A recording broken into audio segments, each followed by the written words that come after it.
listening to the Pro Bono Happy Hour. I'm Rena Glazer. Welcome back. Today's guest is Josh Toll from King and Spalding. Josh is based in Washington, D.C., and we discussed his career, his time as a public defender, his experiences directing a law firm pro bono program, and different ways to measure pro bono success. We hope you enjoy our conversation. Hi, Josh. Thanks for joining us on the Pro Bono Happy Hour. Welcome. Thank you. It's a pleasure to be here. Let's jump right in. To begin, could you tell us a little about your background and how you got to King and Spalding? Sure. Well, my name is Joshua Toll. I'm pro bono counsel at King and Spalding. As far as my background, I'm a proud native of Baltimore, Maryland. Want to get that plug in for my hometown. Nice. Yeah. And a graduate of Cornell University and Harvard Law School. I've lived in D.C. for 19 years. I really love it here. It's my home.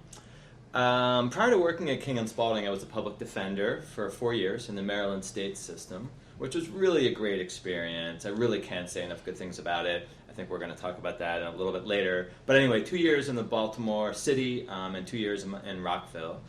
And I've been at King and Spalding for 10 years, and I've been in charge of the pro bono program since 2013.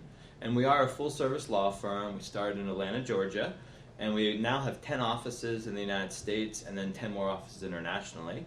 And pro bono is a really important part of what we do.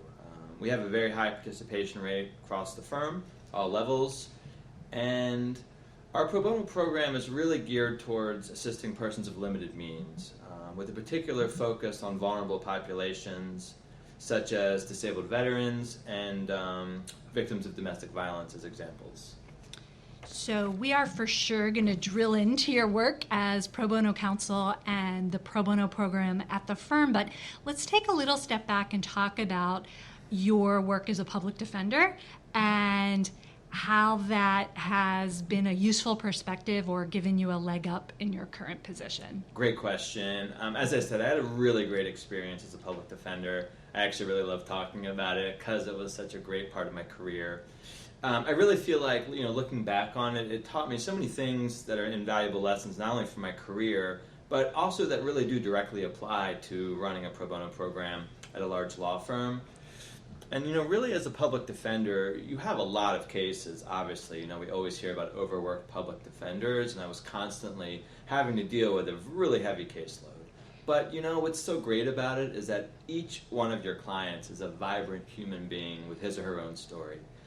And, my goal as a public defender was to practice client-centered advocacy, to really make sure I went the extra mile to hear my client's story, their whole story, and to investigate and litigate all possible defenses, and ultimately to try to look at the big picture holistically and make sure I'm helping my client not just with their immediate legal problem, which would be whatever they were charged with, but also help them kind of deal with the big picture. If they were charged with a drug offense and they were a drug addict, let's try to get them some drug treatment. So the way that I've applied that to King and Spalding is really the same approach. We really pour everything into our pro bono cases, all of our resources, all of our legal talent into each pro bono case, whether it's big or small. And one of the things that's really been important to me, as a public defender, you're often facing long odds, difficult cases, uphill battles, and you learn to persevere in those circumstances. It's really important to not kind of give up and to be resilient. And all of those qualities are important for a pro bono program, obviously. And one of the things that's been really meaningful for me at King and Spalding is the fact that, we have a tradition that I've really tried hard to perpetuate of really not being afraid to take on the tough cases from a pro bono perspective. We do a lot of death penalty work, for example, which is really meaningful to me. And those are difficult cases, and I'm really proud of the fact that we've taken those on. What attracted you to the public defender office, and how did you end up there? I really had it in my head for a long time. At Harvard, I took the public defender clinic, which was run by Professor Charles Ogletree, who's really one of my pro bono heroes.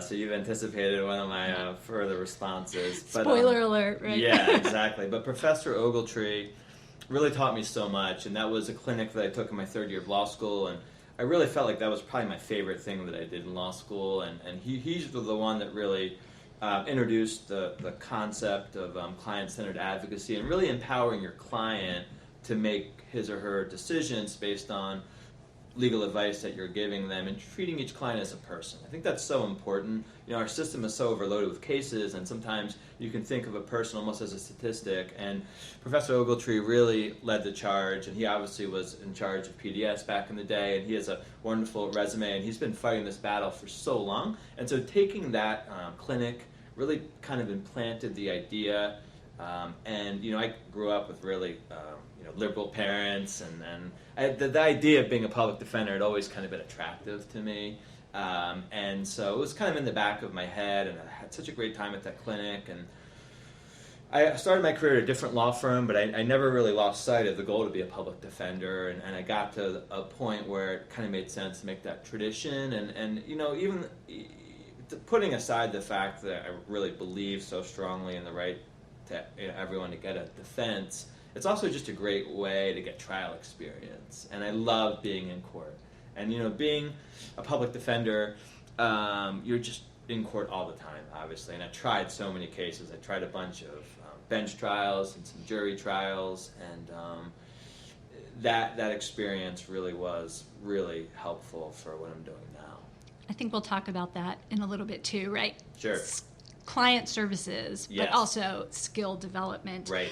I feel like public defenders, criminal justice system is having a moment, right? It's really a spotlight, part of our culture, emphasis on moving the needle. Mm-hmm. And I'm curious because I don't know if it's proportionally so much, but certainly it percolates up, and I think the death penalty work that you talked about resonates, that there's a fair amount of criminal justice work in the King and Spalding pro bono docket. Yes. So I don't know if that's by chance or your background, or it coalesces nicely with the interests of the lawyers at the firm, but that was an interesting coincidence, right? Yeah, that you had that in your background. I completely agree. It's really all of the above. One of the things that attracted me to the firm was the vibrancy of the pro bono program, including the fact that there were a bunch of lawyers before I even got there that worked on death penalty.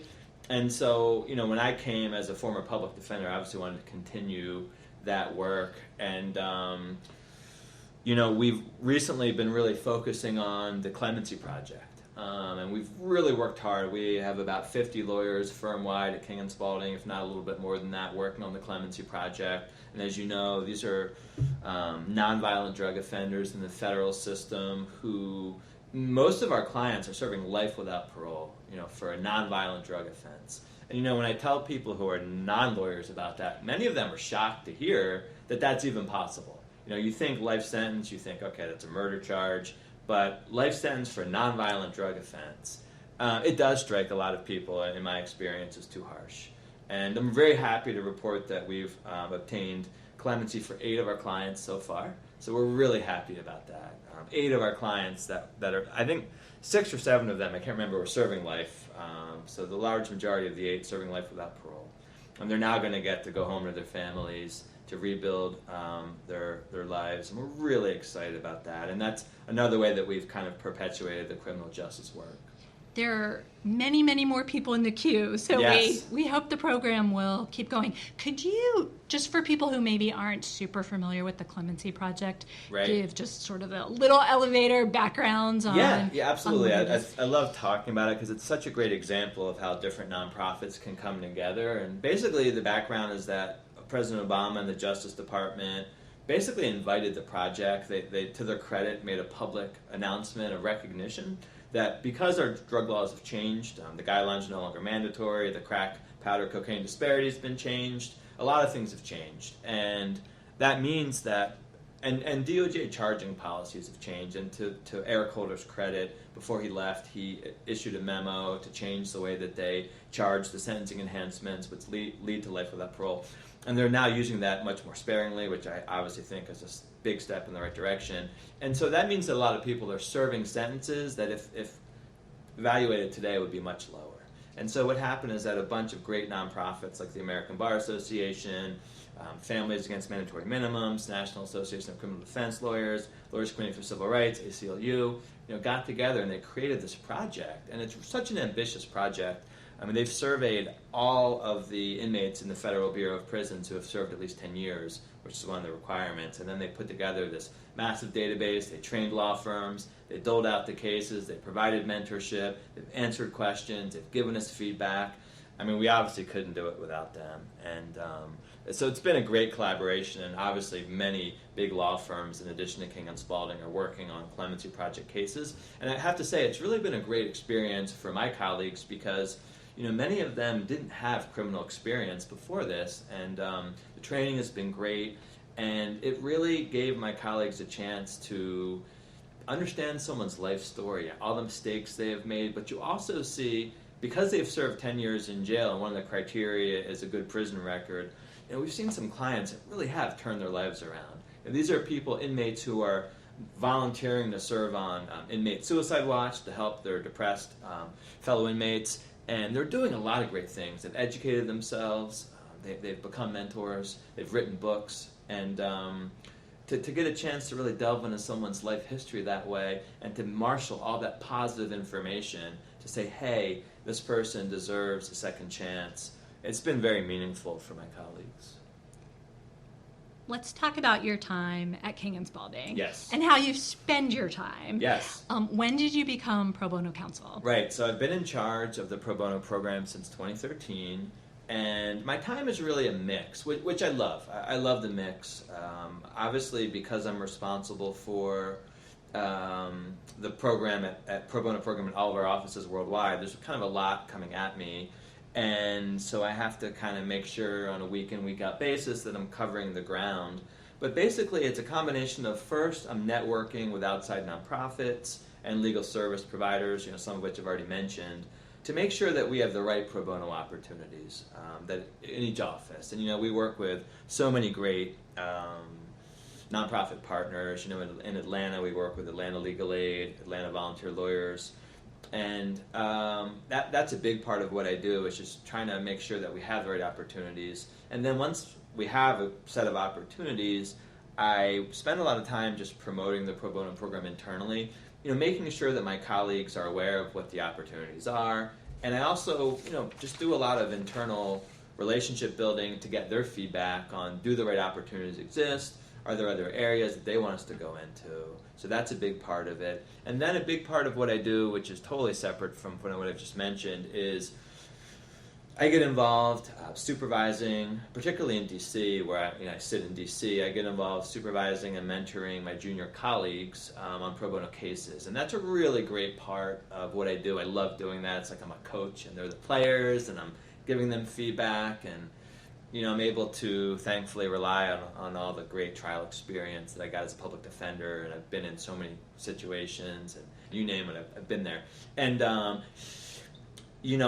getting to do that and to kind of share the joy of pro bono really is a great part of what I do. And then finally, fourthly, I do my own pro bono work.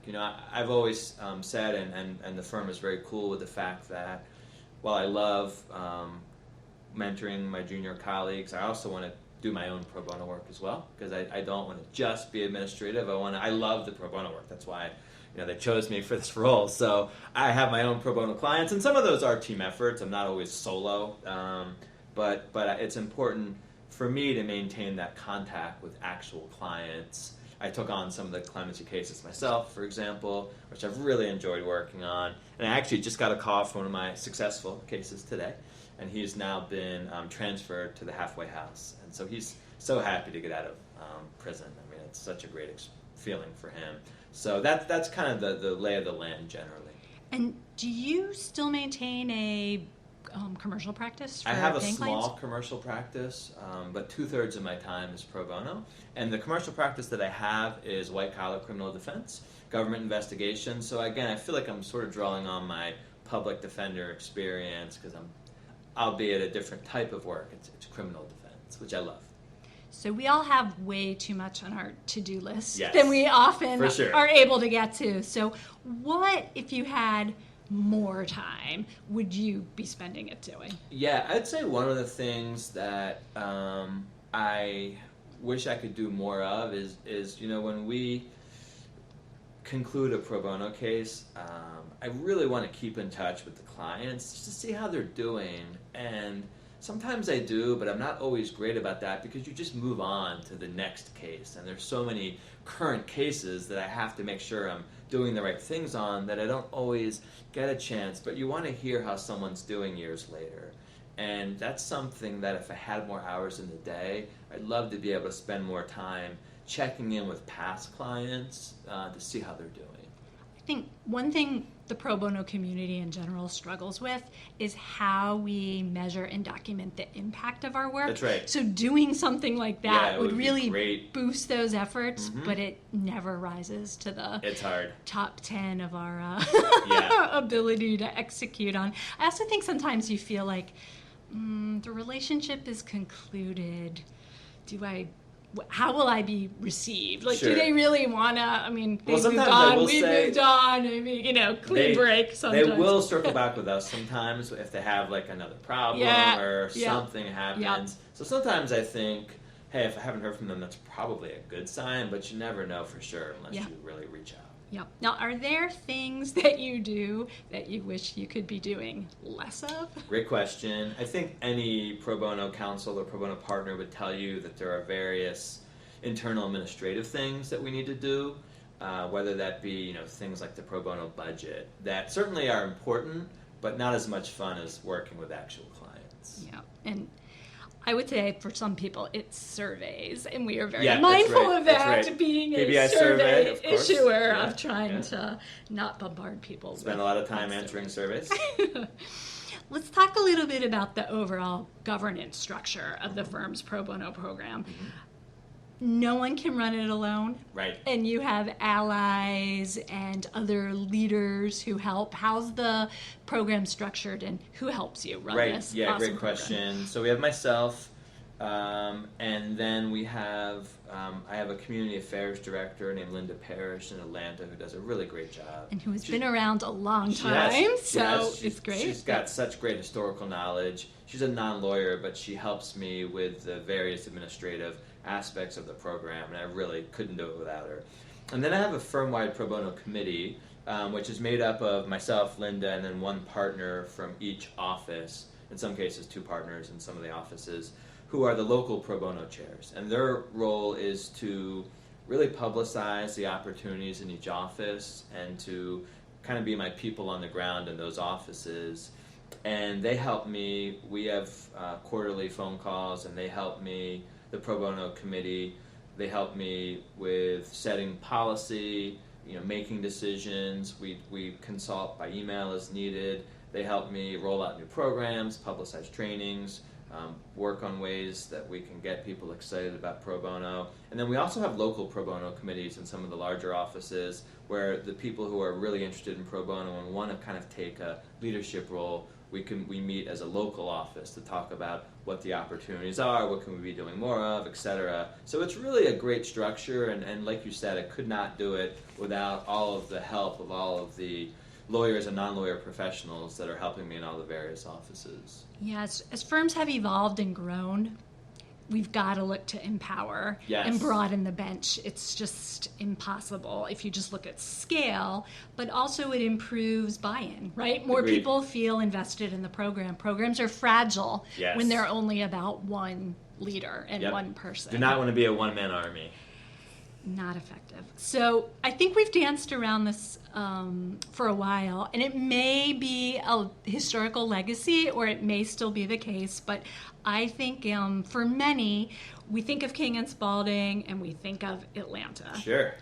So maybe that's still true, maybe it isn't. But how is your experience running the pro bono program, not from Atlanta, from DC? Yeah, great question.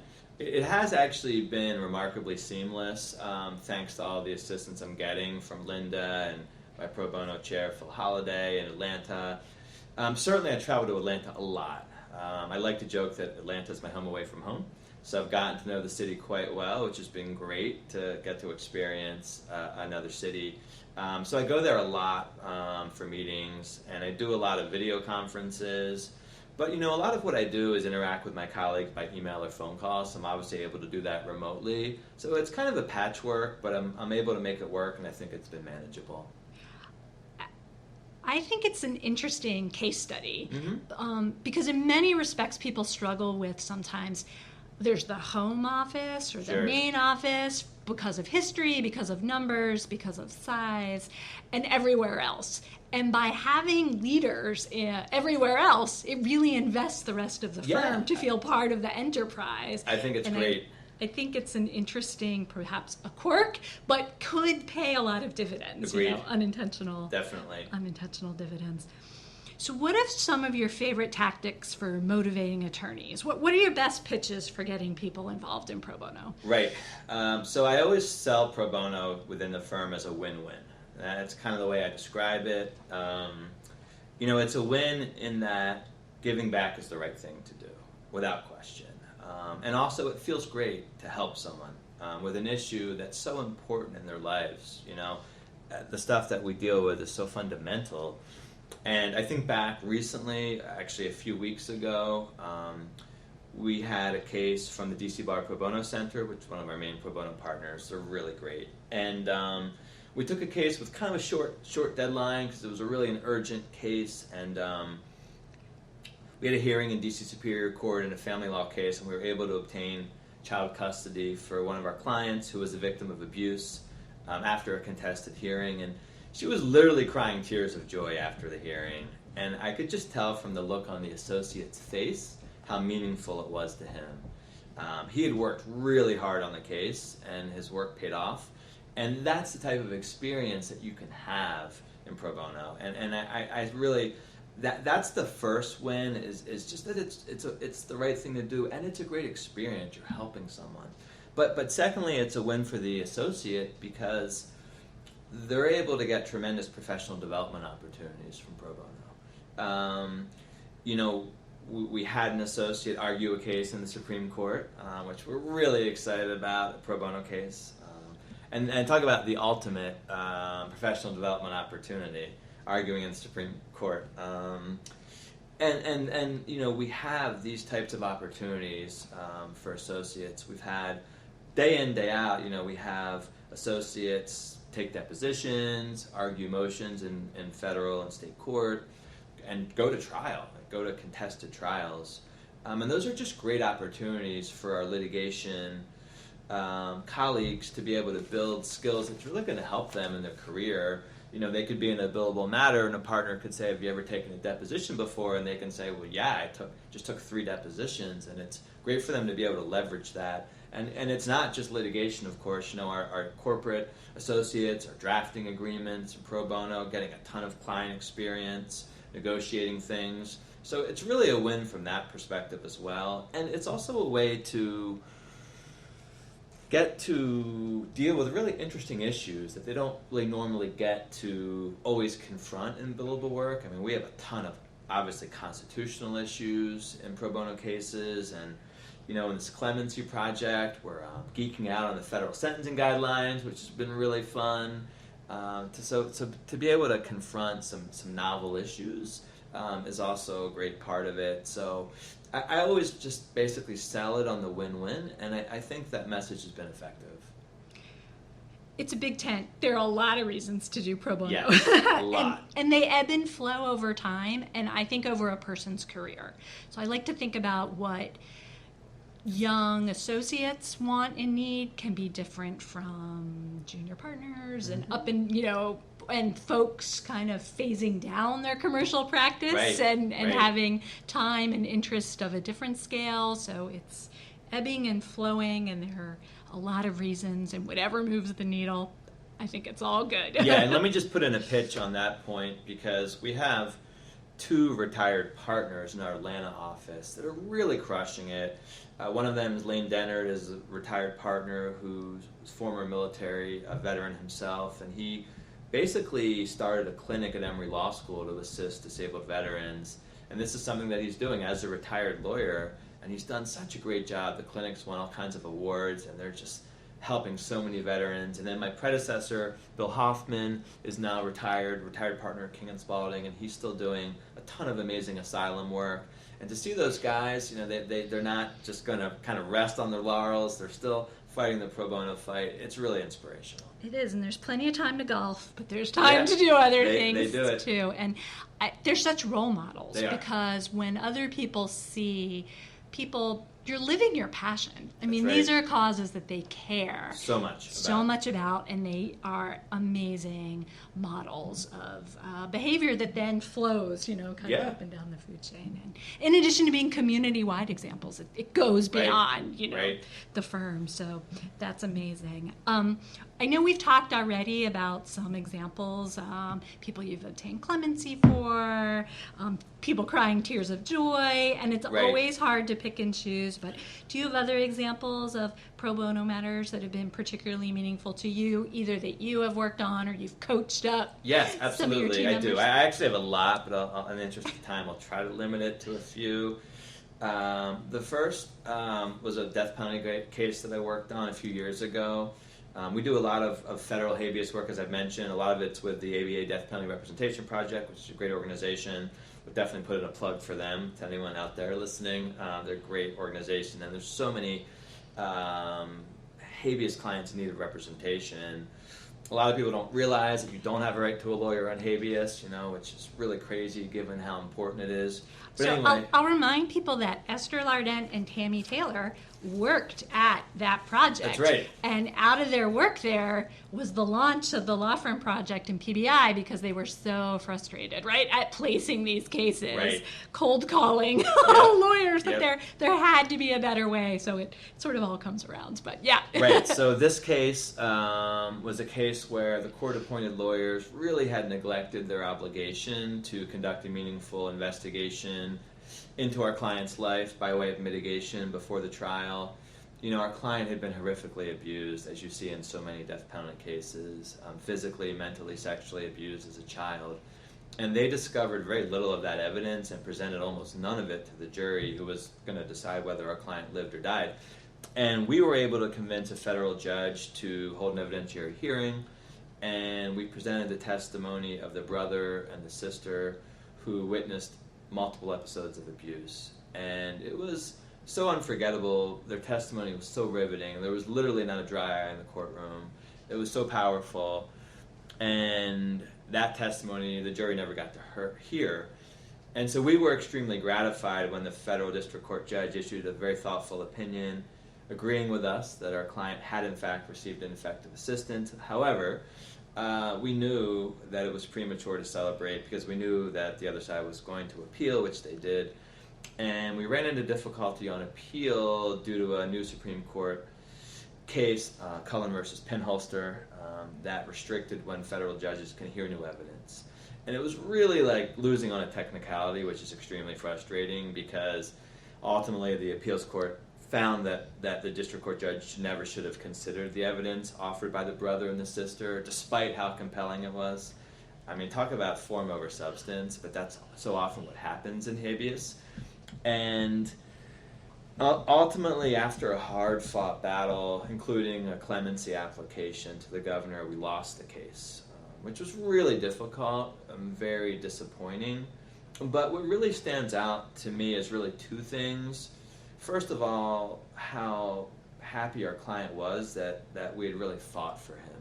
Contrary to his previous lawyers, we really fought for him. And, we represented him for over 5 years. And it was a hard-fought battle the whole time. So I really felt like we had vindicated the legal profession in his eyes and the eyes of his family. And second, we saw such a change in him over time. We really saw so many redeeming qualities in him emerge. And it's so disappointing that our system is really not set up to consider all of that information. And I felt like even if you're in favor of the death penalty, which I'm not, but even if you are in favor of it, hopefully it's confined to the absolute worst of the worst, which this client definitely wasn't. And so that was hard. But I talked before about resiliency, and as hard as it was to lose that case, we look back, and as hard as it was to say goodbye to my client, by the way, extremely hard. We look back and we feel like we did everything we could, And, from a personal perspective, as hard as that was, as disappointing as it was, my response is I'm just going to take that energy and channel it to other cases. And I think that's so important. But, the experience really taught me how difficult it is, but how important it is to work on habeas cases. They're always going to be an uphill battle. And I do feel as though the law has evolved to a point where it's swung too far and habeas is too difficult to win. But it is still possible to win a habeas case under the right circumstances, and we're now moved on to fight other habeas battles. But on a happier note, I also think back to a disability case that I handled where I was able to get disability benefits for my client. She suffered from major depression and had been sexually assaulted as a child and was really never able to fully heal from that traumatic experience, suffered from debilitating flashbacks. And the victory that we received not only meant that she would be able to put a roof over her head, pay her bills, but she really saw it as validation, as the government, in the form of the administrative judge of Social Security, acknowledging that what she suffered from was real, and that was really powerful. And one last thing is, at King and Spalding, we're litigating a case to challenge the delays that veterans are facing when they appeal a denial of benefits from the Veterans Administration. It's an average delay of 1,448 days, which we believe is simply too long. And so we're handling that case with Williams and Connolly and the American College of Trial Lawyers.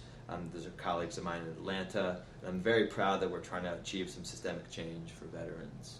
I feel like merits aside, a really big lesson of what you've been saying and what we hear a lot is access to justice means access and process. Yes. And not all of our pro bono clients have meritorious cases or are going to result in what we think of as a win. Right. But because we are able to give them representation, the process has been fair. They have had an advocate.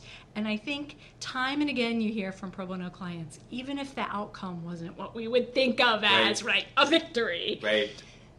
They felt heard, and they felt that the process was fair. That's right. And that's, I think, a big part of promoting and bringing about access to justice. It doesn't always mean access to a victory. Right, it doesn't.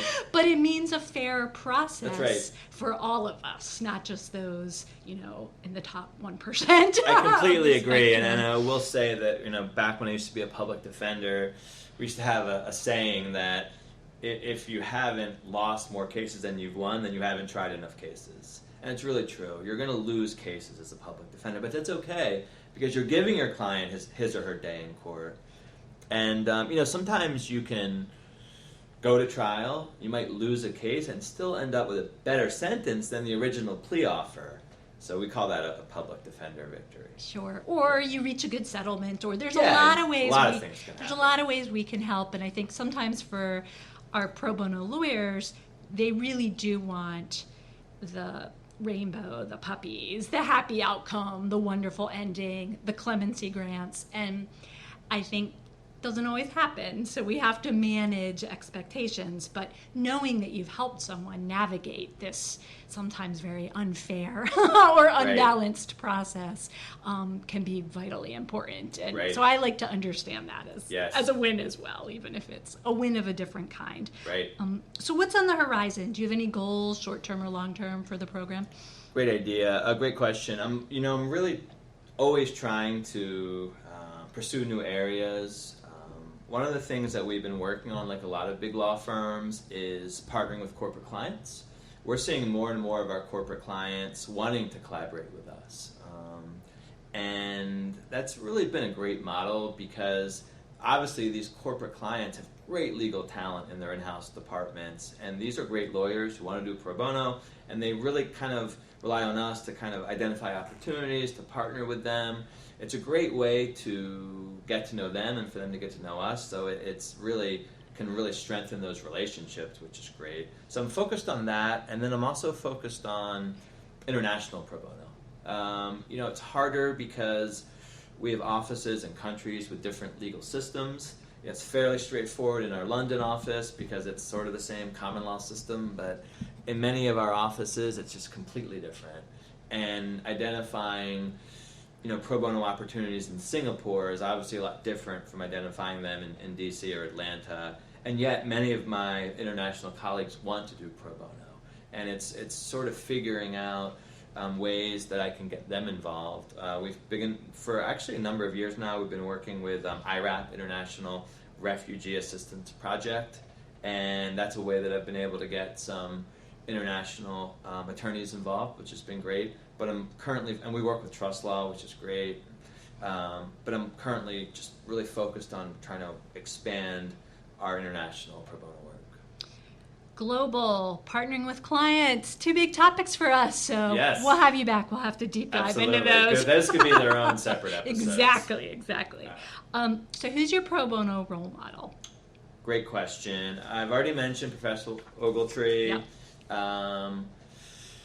He's a role model for sure. Also, I have a few. Yeah. If that's okay. Yeah, absolutely. Okay. Bring them. We love it. Yeah. My previous boss, Paul DeWolf, at the Maryland Office of the Public Defender, he was my boss in Rockville, and I just learned a ton from him. He's really dedicated his whole career to public defense, and I'll never forget my very first jury trial. We had a kind of an informal policy that you had to get a second chair when you weren't that experienced. And so I was just kind of walking around the office. We'd be my second chair, and Paul volunteered to be my second chair. So it was super nerve-wracking to have your boss as your second chair. But he gave such helpful advice and was just great. And he's really, what I was saying before about really trying to help a person who's a drug addict with treatment, he really led the charge on taking a holistic approach, bringing in social workers, and people like that to address the client's other needs, which I think is really so important, and it was just really a great example. A third person is the president of the Southern Center for Human Rights, Steve Bright. I've gotten to know Steve over the years because King and Spalding, particularly our Atlanta office, we do a lot of work with the Southern Center. We've had someone on the board there for a while, and first of all, I think they're such a wonderful organization. Just absolutely great the work they're doing.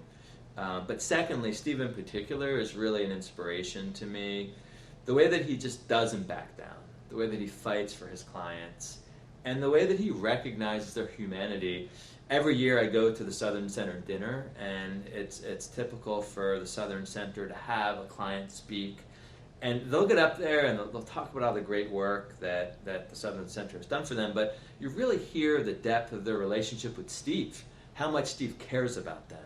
And it goes back to what I was saying before about treating every pro bono client as a person. And Steve, he's really, again, shown such a tremendous example in doing that and working the way that he does.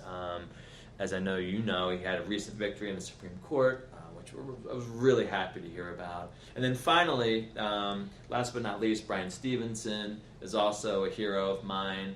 I haven't had the pleasure to meet him yet, although I hope to at some point. But he's an inspiration as well. If anyone out there has not read his book or listened to his TED Talk, please do. Again, we are kind of building on a theme here, but he's really... I've heard him speak a number of times, and he's really stood up for the fact that clients are redeemable.